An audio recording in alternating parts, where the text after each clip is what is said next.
But we have started our Lenten season. It's a season of preparation for the coming of Easter, a time of sort of solemn remembrance, a time to kind of focus in. So a lot of different traditions, like the Catholic tradition, of course, is the giving up of something. Ashley's grandmother has given up chocolate probably for the 90th year in a row, I think, at this point. We've given up chocolate for Lent. But this is, of course, that idea. And so we started our new series today, The Death of God.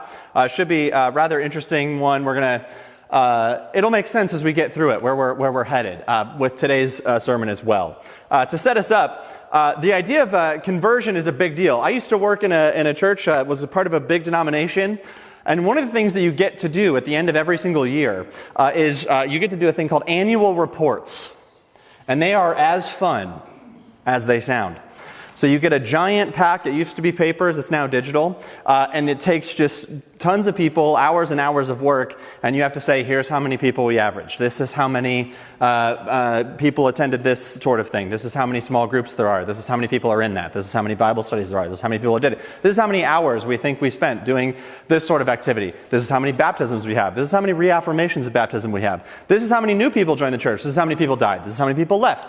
This is how many people converted to Christianity. That's one of those ones that gets put in there. There's how many converts we had that gets in there. And it's measured in all these church reports, this idea of conversion. But the way that we usually think of it isn't the way that a lot of these reports and a lot of the ways that we actually start talking about it inside the church. And I think the way we do it doesn't make the most sense, and we'll get there. The way that we usually think about it is someone who switches from one belief set to a new belief set. This is the way we usually think about conversion. So I was, this, and now I have converted to Christianity. I've done this thing. That's the way we usually talk about it. However, more often than not, in Christianity and really in many other religions, conversion is not so much the switching of one belief system to another as it is a fuller immersion into the same belief system you're in. There's a conversion that happens even inside the belief system. We believe that this happens all the way through our entire spiritual life. This discipling, this depth, this change, this conversion in the person that gets them a little bit deeper. In our lingo here for Blue River, we say we know God, we love neighbor, we live justice, and forever. That is that forever piece, this constant evolution, this constant change, this constant conversion that we go through in our life, our spiritual journey, as we gather new things and we are converted to a new way of thought, even within the belief system itself. This is a kind of a better way to think about it. If you think of conversion as a one-time event, you've got your ticket and you're done, Christianity turns into an airport. So, I've got my ticket, my boarding pass, I made it through security, and now I'm going to sit at this lawless bar. I'm going to buy a $5 bag of chips, and I'm going to drink, a pint at 2 in the morning because why not? The bar is open. This is what we turn it into. And there's much more than just getting your boarding pass. There's a whole life that continues, like a constant boarding pass grab as you learn new things and you get better, at understanding flights. The metaphor is broken down at that point. But you with me? We turn it into a waiting game instead of what it really is. We're constantly being immersed into a deeper expression of who we are in God's sight until we more fulfill becoming a child of God. Think of it this way. Jesus, you can say this after me because I think this is important to help us begin this reshaping. Jesus did not come to inform. Okay, say it again. Jesus did not come to inform. Right. He didn't come to just teach you things. It's like he didn't come to just inform you of information, right? He came to join himself with humanity and to bring us into a relationship with the Father so that we become expressions of the love that he and the Father and the Spirit share. So he didn't come to inform. He came to join. That feels right to me. He came to join in with us, to teach us what relationship with the Father is. So this is the relationship. This is our identity, right? And most problems at your work, in your home life, in all aspects, even within faith, stem from a failure to really grasp exactly who you are. Right? A lot of those things stem from that. If you don't understand who you are in your work, it's going to lead to problems. Are you with me? Like if you don't understand what your relationship with everybody else in your office is, you're going to have problems.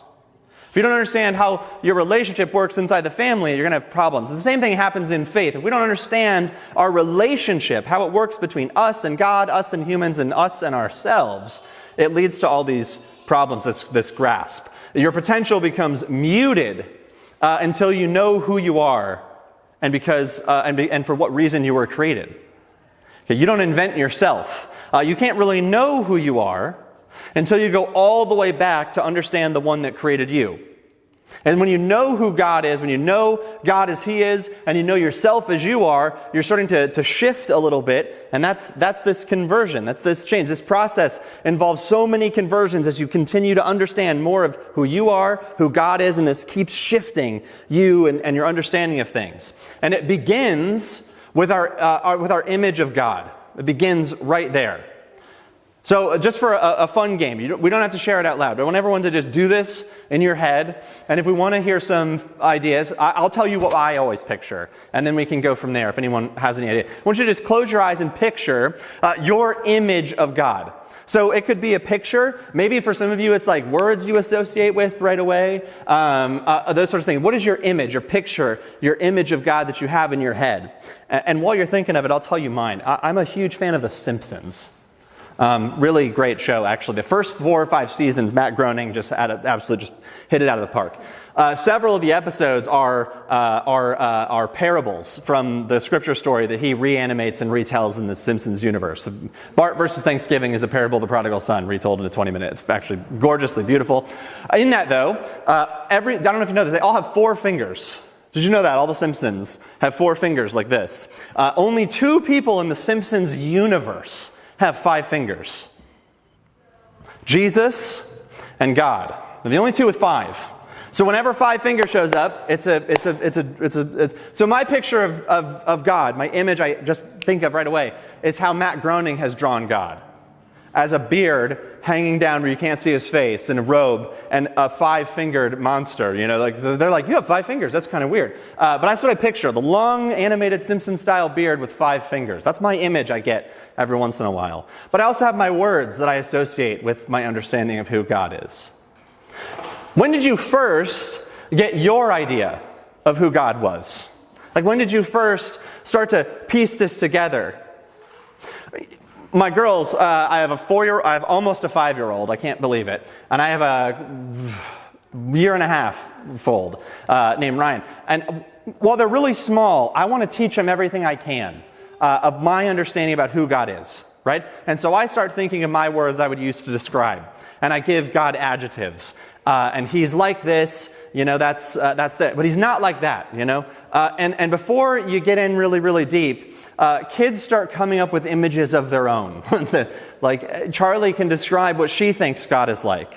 And she can use her own imagination and tell me what she thinks. And kids all around the world can do this. You know, I was reading for this, and someone said I was doing a study of how kids picture the divine. And ironically, so many kids just say, well, obviously He's from the United Kingdom.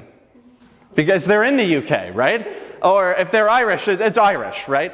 You sort of create it in your own thing. There's a theological thing. If deer had pictured God, they would be a hooved, antlered being. Right? Are you with me? We picture God in this sort of way. And kids are great at it. They come up with their adjectives. Charlie, well, you know, he's nice. You know, you get these images start to come. But then we get older. And those images become more fixed. So we have these very fluid images as a kid. As I teach Charlie things, she learns new things. But as we get a little bit older, we get more set. You know, the concrete is setting, it's becoming solid, and those images become fixed, like a photograph. You snapped it, and it's now printed on the thing. And they become more personal. They become more intimate. That we've had them for a while. This is my thing. And so with that, they are more rigid. There's not a lot of flexibility as we get older. We become way less flexible with our images of God. We still maintain that God can do everything we thought He could, that God watches over everything, but we might become more educated, and therefore we become more sophisticated about the way we talk about God. But they start to set. They become hard to flex. They're not as rigid. They're you know, it's like a really solid steel. There's no flex given to it. Christians believe, generally here, and you know, one of our core seeds, right? That Jesus, God came into the world in the person of Jesus Christ, the Son of the Trinity, incarnated as Jesus Christ. We believe no one has ever seen God, but that the one and only who is at the Father's right hand, and Jesus made him known to us. Jesus revealed God to us in some way. Jesus is this visible image of an invisible God, the firstborn over all created things. That Jesus is the exact representation of God's divine being. That we believe he is the first and the last, the beginning, the end, and everything in between, so that you cannot know who God is without knowing who Jesus is. If you would, turn to Matthew 11:27, just so you know I'm not just like throwing random things out, but I'm just pulling it out of Scripture here. 11:27. For me, it's page 1610. Not very helpful. Matthew 11:27 again. All things have been committed to me by my Father. No one knows the Son except the Father, and no one knows the Father except the Son, and those in whom the Son chooses to reveal. So this is our Christian belief. This is where we pull this from. We understand God because we understand Jesus. He's the visible representation of the invisible. So this is our belief. Jesus came into the world. He is exactly like God. Not only this, Jesus is exactly like God, but also God is exactly like Jesus. Okay, we got to flip that too. There's this very deep anxiety in the human soul that we are always wondering what God is really like, right? What has come between Jesus and God that obscures God to his people? If you're Christian, you believe not only that Jesus is God, but God is exactly like Jesus. And this is really good news because it means there is not some weird other figure standing behind a curtain waiting to reveal himself that you have to deal with. There's not like a, ha-ha, I'm actually hiding behind here. You thought it was just them, but it's me the whole time. We don't have that, right? What Jesus said, no one knows the Father except through me. There's no middleman. There's no secret trick at the end, right? This is why Thomas, one of the disciples, says, you show us the Father and that'll be good enough for me. And Jesus says, you do not know who I am, Thomas, because anyone who has seen me has seen the Father. There's not a shadowy figure, right? There's no one else sitting on the throne. This is really good news. It means that the glory of God has been here in Jesus Christ. And so the power of God and the holiness of God and the judgment of God we see all through the actions and person of Jesus at his time here on earth. And now this is the frustrating thing. This is going to get us to Easter. This is going to be, you ready? This is where it's going to get funny. This is where it's going to get weird. Because ultimately, Easter ends with the resurrection of Jesus. What had to happen before that? He had to die. The death of God. God has come here, but he died. That means this image that you had as a child growing up of a God who does all things, that is in charge of all things, that is immutable, that can't change, that is as he was in the beginning and to the very end, that's eternal, has no beginning, has no end, created all things, he came on earth and he died. That should shake some foundations. If you've never thought of that before, that should feel like a shimmy under your feet slightly. That image you had that does all these things, the God crucified, not somebody else. And that should throw us for a loop. And that leads me to the story I really want to talk about today, which is a story that involves Peter. It's from, I have it at the very bottom here. I'm going to look all the way through Luke 22, give or take. It leads us to Peter. So I'm going to remind you here, the story of Peter is not in the Bible for Peter's sake. Right? It's in there for the readers. So we understand something, right? It's not there for Peter. It's there for us. So we're not asking how was Peter converted. What we're going to ask here is how are we converted through the story of Peter? Because it's not about what happens to him, right? It's that in his life, he might be a pattern for us for how we ourselves would be converted. This is how this pattern goes, okay? One day while in Philippi, Peter, who I have said many times in here, he's the loudmouth disciple. Do you remember me saying this? Peter likes to talk first and figure out if he might have said something stupid later. I like to say Peter walks around with a perpetual foot in his mouth. He just never knows when to not speak. It's my favorite thing about Peter. I don't know anyone else who just always is talking without stopping. If there was a person like that, right? I like Peter. He's full of ideas about God, and he always has to share them. Everyone who ever has encountered Jesus has ideas about God before they encountered Jesus in the Scripture. Right? If the person was a little bit religious, just like a little bit, their conversion with Jesus, their conversation with Jesus opens up God to them like a river just gushing out. You think of the blind Bartimaeus who has his sight healed, and Jesus is like, "Hey, don't go tell anyone." He's like, "This guy healed me." He's just completely opened up to something brand new. The Son of David, Messiah, please have mercy on me. A little bit of religion. But if they were very religious, formally trained in theology, their conversation with Jesus was like a buzzsaw. It chewed up everything they thought they believed. And so Peter, now with a handful of knowledge of who God is, how he operates, what he wants, Peter has this conversation with Jesus. And he has this conversation, this image that Peter has of God starts to die. Peter remembers from the day that he was called, there was this guy, Jesus, he could do anything. He watched him turn water into wine. He watched him cast out demons into pigs. He watched him feed 5,000 with the little boys like scraps of his lunch. He listened to parables in his teaching, and they were deep and they were mysterious. And he talked to God like God was the Father. And Peter was getting there. Jesus, he's getting this all turned around. And Jesus is asking his disciples, and he turns and he says, "Peter, who do you think I am?"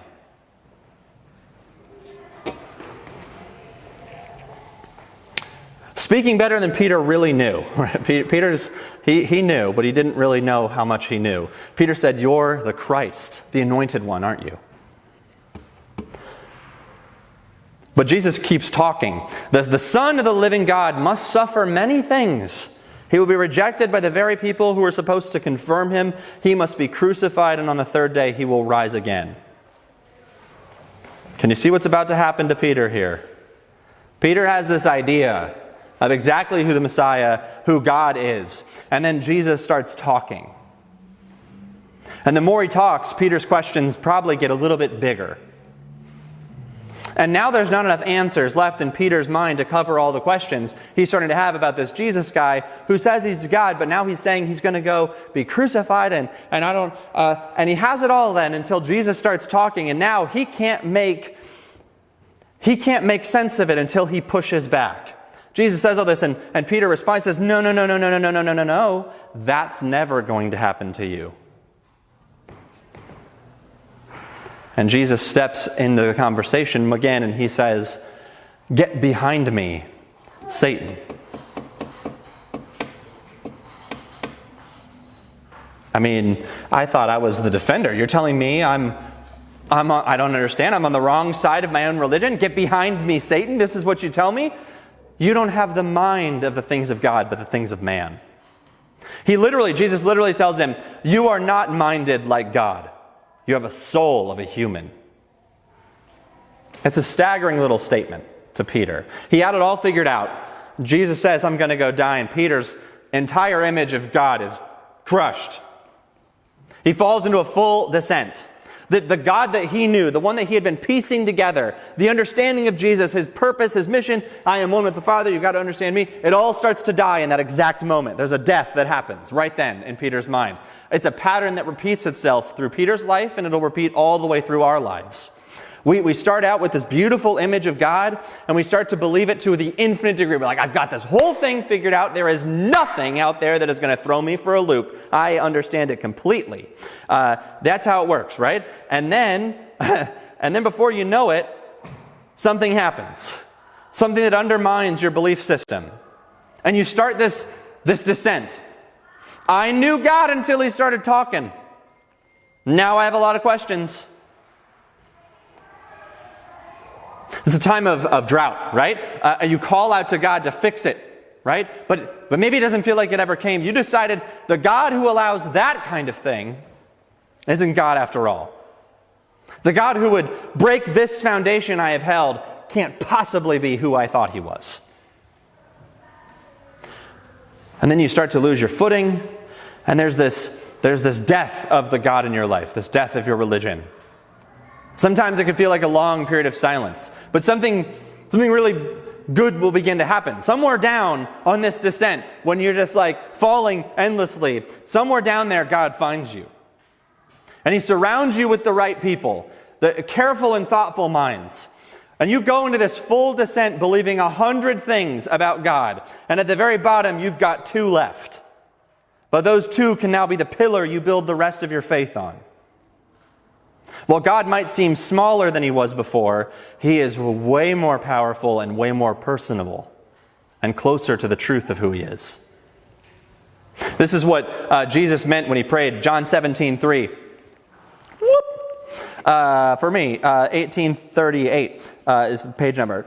Jesus is praying to himself, John 17:3. He says, "Now this eternal life, that they know the only true God and Jesus Christ, whom you have sent, I have brought glory on earth by finishing the work that you gave me to do. And now, Father, glorify me in your presence with the glory that I have had in you as the world begins." He doesn't mean the only true God versus other religions. He might be the only true God versus the one that we thought we used to have. In between those 2 are layers of unbelief. The God we thought we knew versus the one that really is. And if you wanted a really good example of this, we have Peter in the Transfiguration. But Peter continues. This is something that happens to him all over. This is now Luke 22.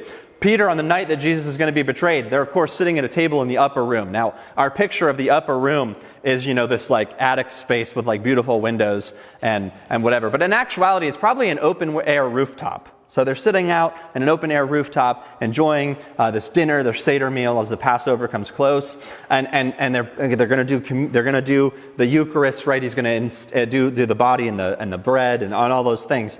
They're sitting at the table, and Jesus looks at his 12 disciples. He's talking to them about this kingdom, and Peter has to be thinking to himself. He's gone through this doubt moment. He's not who I said he was, but maybe, whatever. And maybe it's figuring it out. He's like, this is going exactly like I think it's going to go. We're already in Jerusalem. There's 12 of us here. He's telling us about his kingdom coming. I mean, this is what we've been waiting for. And then without even taking a breath, Jesus turns and looks at Peter. And he says, "Satan has asked to sift you like wheat."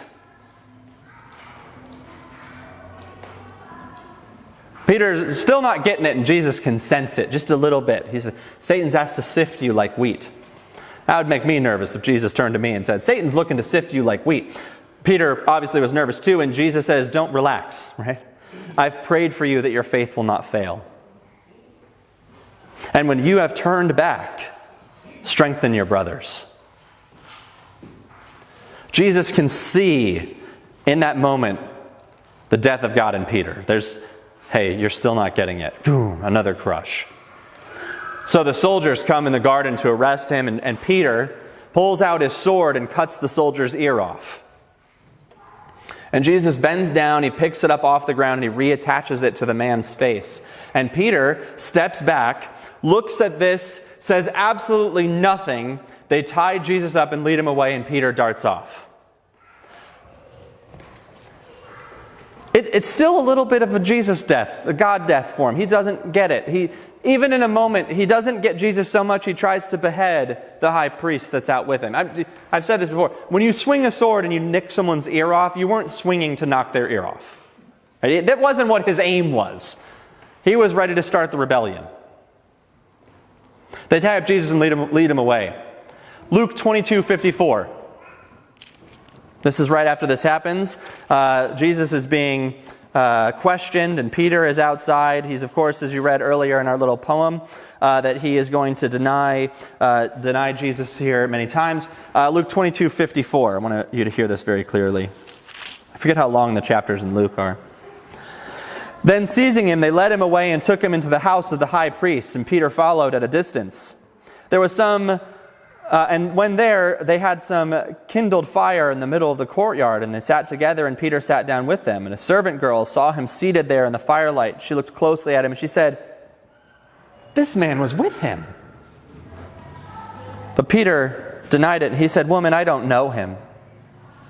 A little time later, someone else saw him and said, 'You're one of them.' 'Man, I am not,' Peter replied. About an hour later, another asserted, 'Certainly this fellow was with him, for he's a Galilean.'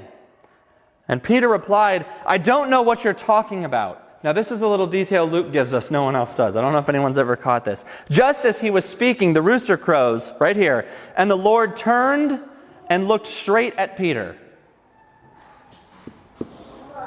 And then Peter remembered the words the Lord had spoken to him, but before the rooster crows, you will disown me 3 times. And he went outside and he wept bitterly.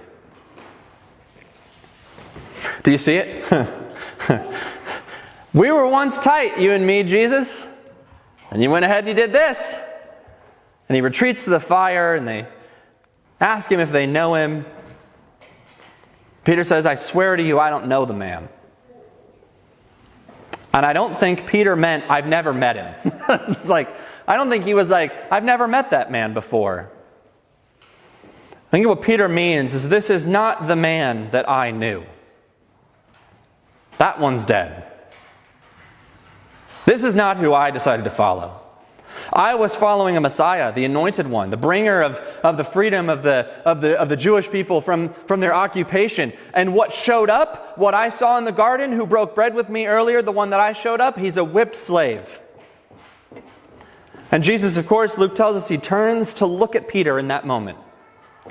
And Luke says he went out and wept bitterly into the night. For in that moment, Peter is now in his free fall. He looked at Jesus and he says, I never knew who you were. God's dead. One of the 3 women would come back from the tomb on the morning of Easter and tell Peter, hey, there were these guys sitting in the tomb. They weren't Jesus, Peter. All right? And they said, go and tell Jesus' disciples what's happened here. Oh, and by the way, make sure you tell Peter. Make sure you tell Peter. Peter, he wants you to know that your God has died, but a new one has risen.